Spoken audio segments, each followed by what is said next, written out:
My name is Emily Horowitz. I am a senior at Ithaca College in Ithaca, New York, and I am from the Hudson Valley of New York, around the New Paltz area.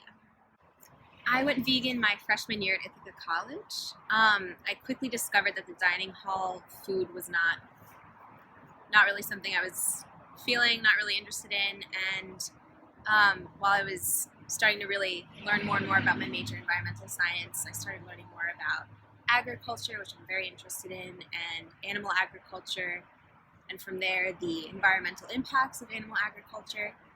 And so it was this blend of like food I didn't like, learning all these new things, and being in this environment where I was free to try new things. So veganism was just something I decided to go for, and it's become very important to me throughout my 4 years. So at first it was more like, we should just try this out, and now I like believe in the cause, and there's just so much positivity that comes from that and maintaining that lifestyle. When you're hyper aware of yourself too, I think in like the impact that you have as an individual, that's kind of where it all comes in. So you acknowledge like what you use in a day, what you do in a day, how what you use and do affects not only like your body, your mind, everything like that, but it branches out into this huge, very complex system. I think my personality kind of works in that way too, where I'm just like, this is something that I don't agree with, and I'm going to stand for what I like. I'm going to stand up for what's right.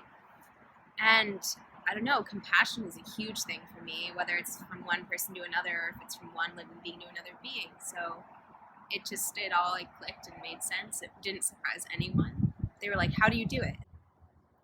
When you stand for something, you don't just say, I like this and I'm going to keep doing it, even though it's the opposite of what I believe in. So it just made sense, you know? When people are like, how do you not eat cheese? Meat's one thing. I'm not ever like, but cheese is my thing. So how do you not eat cheese? How do you avoid cheese? I'm like, well, I buy alternative cheese and I eat a whole block in like a day, and I just go crazy on it. But yeah, so you find alternatives that work, and if you enjoy what you do and believe in it, it's like no problem at all.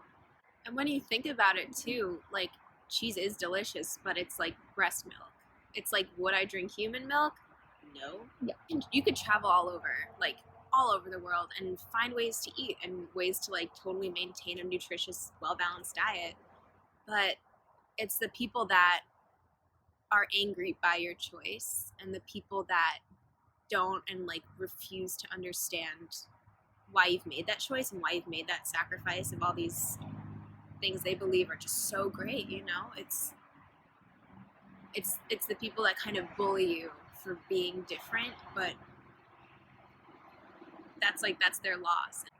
They don't like to be categorized as the ones doing the bad, which I think that they think is if I'm presenting myself as someone who's doing good, so if you're not doing what I'm doing, it's bad. And then that creates hostility. Yeah. So far as friends go, I mean, when people live with me, they feel pressured, which I kind of think is a great thing.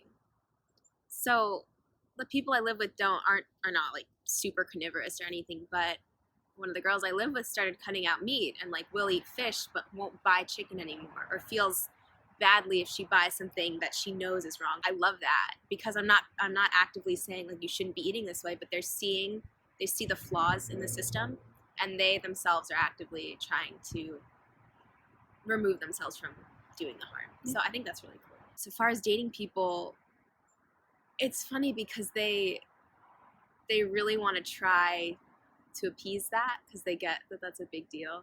So someone will be like, let's go to this restaurant because I know you're a vegan and you can eat here. And then I'm just like swooning, like, yes, thank you.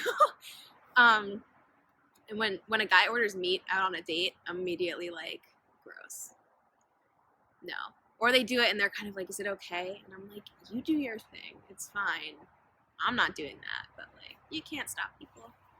As an environmental science major and someone who's really considers himself an environmentalist, I have taken a real liking to studying agriculture and sustainable food production. And across the board, it's pretty clear that veganism is conducive to a healthier environment. And I just want people to understand that it's little tiny things you do every day that have the biggest impact, because it's repetitive. So I like to stick to simple, staple stuff. So I tend to make the same things over and over. One, because I know how to do it, and two, because it's like nutritionally I kind of understand what I'm doing. So I make sure to get enough protein in the day, get my veggies and fruit filled really easily. High fiber diet's really good. Bit of grains here and there. Yeah, so I try to round it out as best I can. Where do you get your protein? Yeah. I get my protein from everything. Grains, leafy greens, nuts, seeds, tofu products, soy products, seitan, hummus, bean, like anything. So many things, you know? Even plants have protein. You wouldn't believe it. They totally do. Normally in the mornings, that's kind of when I eat like a really big meal. So I'll have oatmeal, or I make these tofu scrambles with salsa and mushroom and like spinach and garlic, and those are hearty. And I'll eat that with like a tortilla or something. I really like that. Yeah, but so far as going to school, I make a lot of snacks. Like I will chop up like carrots and have carrots and hummus. Fruit all the time. Chopped up fruit, whole fruit. Sometimes I'll make good soups, like it's cold out, so I'll make soup and bring that places with me. Lots of veggies, nuts, always. I have some roasted almonds in my bag right now, keeping me going. Yeah. So, like, little things here and there. And then, so breakfast, lunch is kind of always a little bit lighter, and then dinner will be something heavier, like a pasta or grain. Yeah. Veggies. Sounds delicious. Being a cheesehead, I really like anything with cheese. And we have a pizza shop in town in Ithaca, Pizza Aroma, and they have vegan pizza with some tomato and basil and just covered in cheese. It was awesome, awesome stuff. Almost any restaurant you go to, you can find a vegetarian or vegan option, or you can ask, and people are pretty accommodating, so that's good. Yeah, really good Mexican food in town, a lot of different Asian cuisines. Oh, the Indian food in town is great. I think being vegan in college is pretty easy if you have the right resources. So it's easy enough for me because financially I can do it, and Ithaca in itself is a really good place for vegans. So going out to eat is no problem, and also shopping is no problem. And we have farmers markets all the time, so it's like good sustainably grown food and any kind of food you could possibly want. We have all these specialty products, so it's all really accessible. And I'd say it's really easy for me. For someone who doesn't have access to all these resources, it's probably quite a bit harder, but not impossible at all. If it hits home and you see that and you're like, that is wrong. That is not okay. I do not support or condone that. Don't buy milk. Don't buy cheese.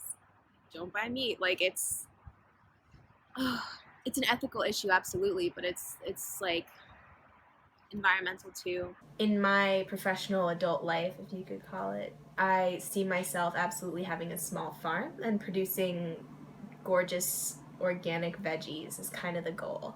It's not that hard to be vegan in college. It's really not. It's about believing in something and committing to it and just making it work because you believe in something so strongly. So that's kind of the bottom line. And if you're into it, you'll make it happen. You'll do well, and you'll encourage others to do well too.